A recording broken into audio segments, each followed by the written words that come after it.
Hi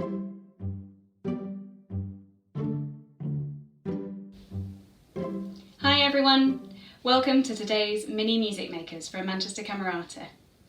My name's Gemma, I'm a violinist in the orchestra.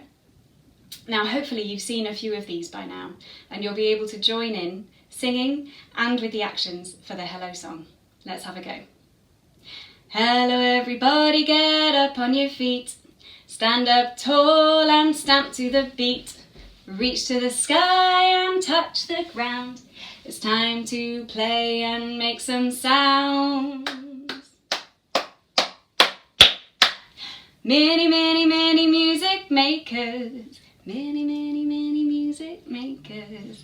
Many, many, many music makers. Music's all around. Fantastic, well done. Now during today's session, we're going to be thinking about our hands and getting to know them a little bit better. How much do you think about your hands on a daily basis? Maybe when you're out playing or you're making something at home, or you're drawing or telling a story. Maybe you use your hands. Hands are very useful for all sorts of things, especially for us musicians. I remember in one of these sessions, Ryan was making lots of shapes and using objects in his home to make music. Now I wonder if we can try and do something similar, but using our hands. So there were all sorts of words that Ryan used. Maybe you can have a look at that episode if you've not seen it yet. But he used things like swirly sounds and swirly shapes to match them.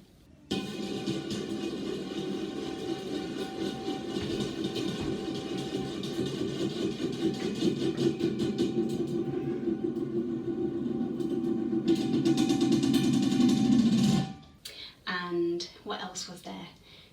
Gurgling sounds and gurgling shapes to match those.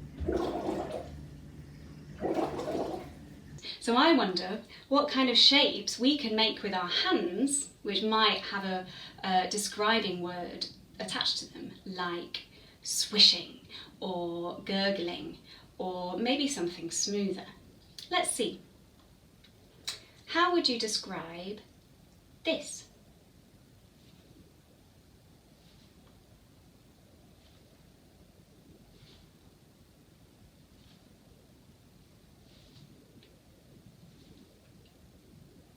I think that might be described as a poke. And I wonder if I can get my violin and we can make some sounds that sound a bit like pokes.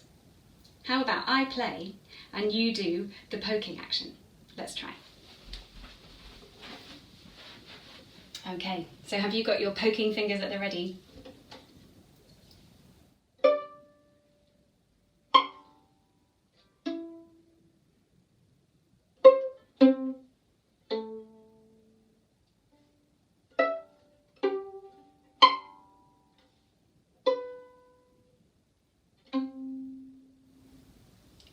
That was great, well done. Did you keep up? Did you manage to do the pokes at the same time as I played the poking sounds? I hope so. Now some of those sounds are a bit different. Some of them were higher, some of them were lower.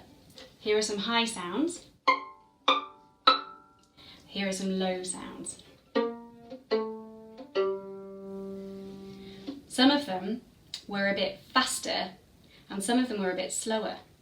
Maybe you can listen even more carefully this time and try and match the sound with your action.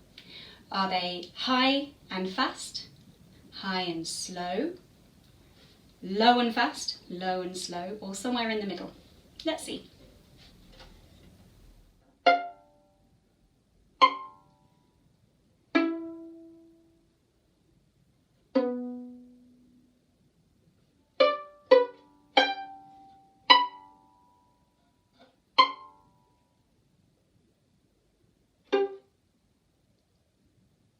Fantastic, well done. Now, let's use our hands again to find a different sort of action and a different sort of sound that might match it. How would you describe this?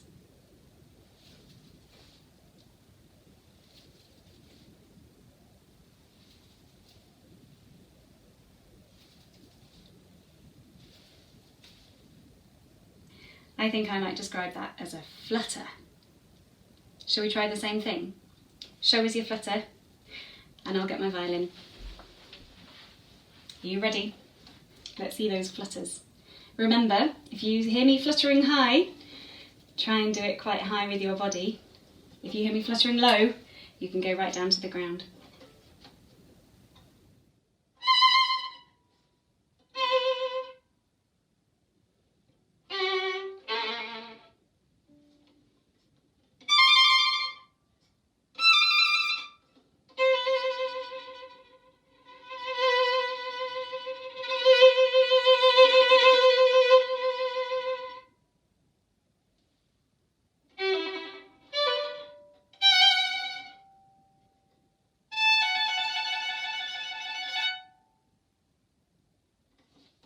Great! How did you do? I think we can add one more action and sound to our collection. How would you describe this?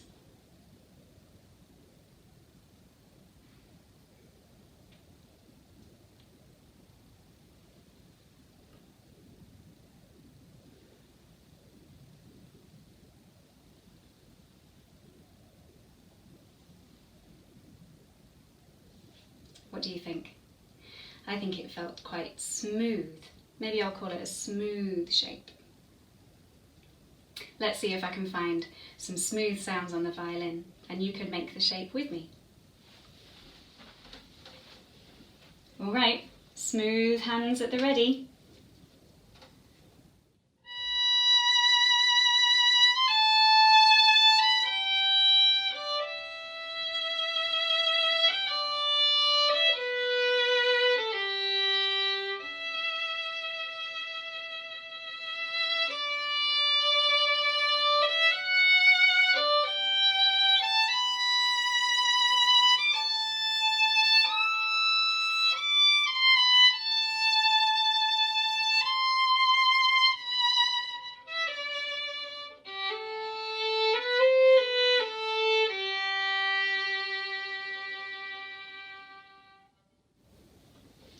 Very nice. Well done. I like that one.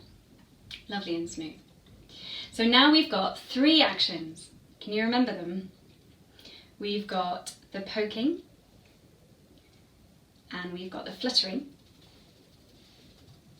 and then we have this last one, this lovely smooth sound. Smooth action.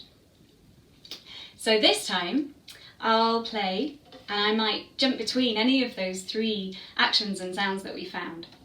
Can you have a listen really carefully and try and match your movements to my shapes with the music? Let's try.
Well done. Next up, we're going to use our hands in a different way. And I'd like to show you how to make little paper hand puppets. I know, right? Very exciting. I've made a bluebird, but you can make anything you like that fits this sort of shape. So birds are quite good because it's like a bit beak-like. But you might also like to make, what else has a face like this? Maybe a fox, or a badger, or a mole, or just a pointy looking person, if you like. I'll show you how. Now, what you're going to need are some felt tip pens, all sorts of colours, some scissors, get help with these, some sellotape of any kind, and some paper. So it doesn't have to be blank on both sides. And I've just used some scrap paper that's printed weirdly, so that I'm not wasting any paper, because otherwise it would just go in the bin. But it's nice to put these things to good use. Let's have a go.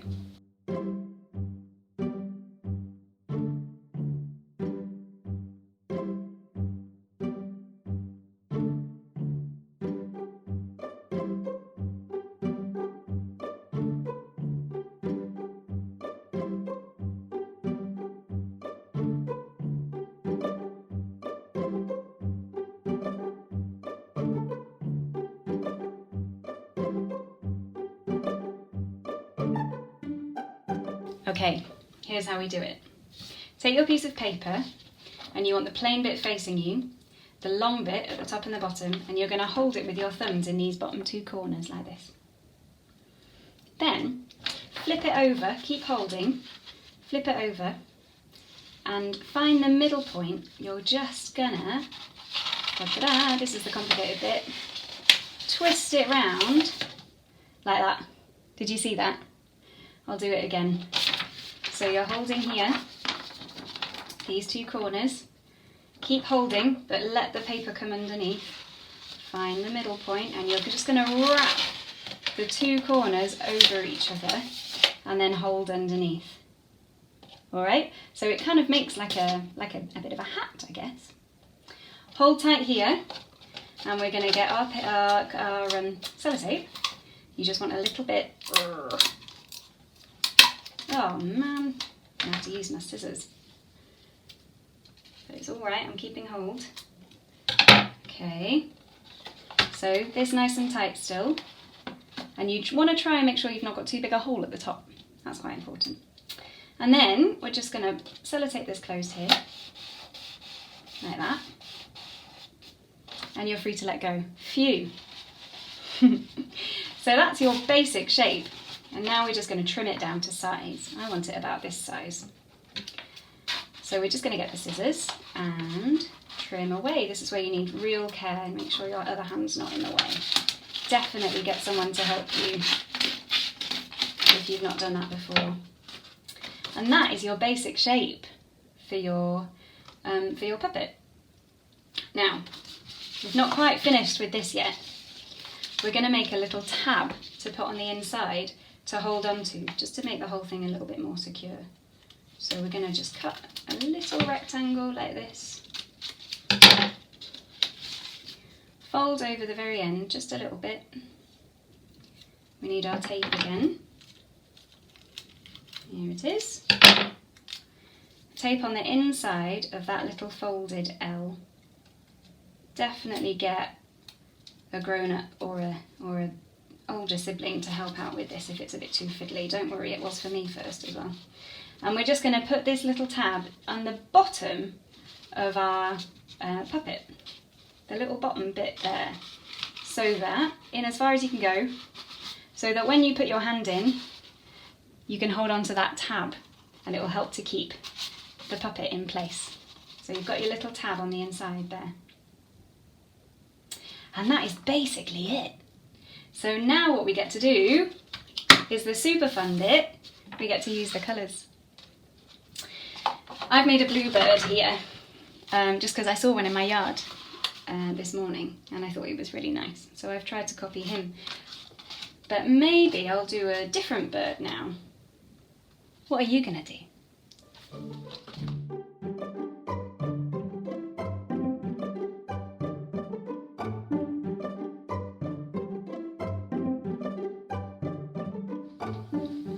So this time I made a swan.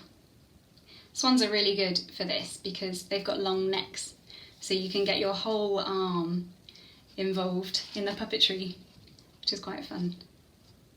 Now these are almost done. There's one more thing that we can add if you want to. Now I'm going to use my bluebird because the thing that I can add is we can transform these from paper puppets to sock puppets. If you've got a sock that's a good colour that will go with your animal, you can make it even better, like this.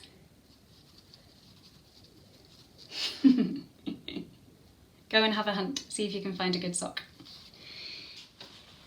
Now that we've got our puppets, we can get the sounds involved again. Do you remember the 3 actions and sounds that we had from the start of the session? We had poking,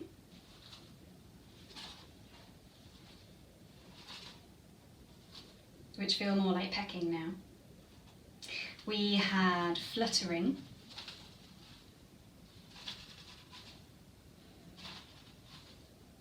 and we had smooth sounds.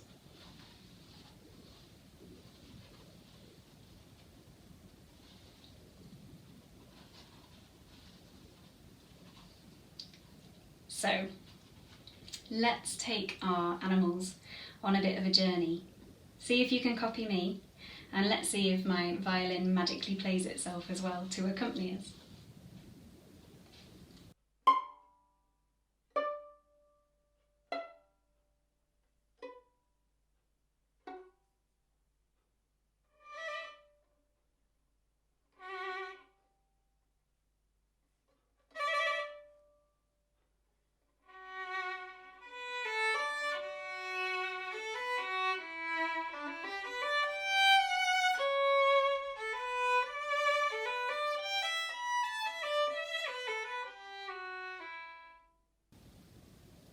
Nice. I'm going to leave the movement and the puppets up to you this time. I'll grab my violin and let's see if you can follow the music and make up your own actions.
Thanks so much for joining in today. I hope you've enjoyed it, getting to know our hands a bit better and the shapes they can make, and also making our paper puppets as well. Now you'll always have a use for that scrap paper around the house. It's time to say goodbye. I hope you can remember the song. Will you join me?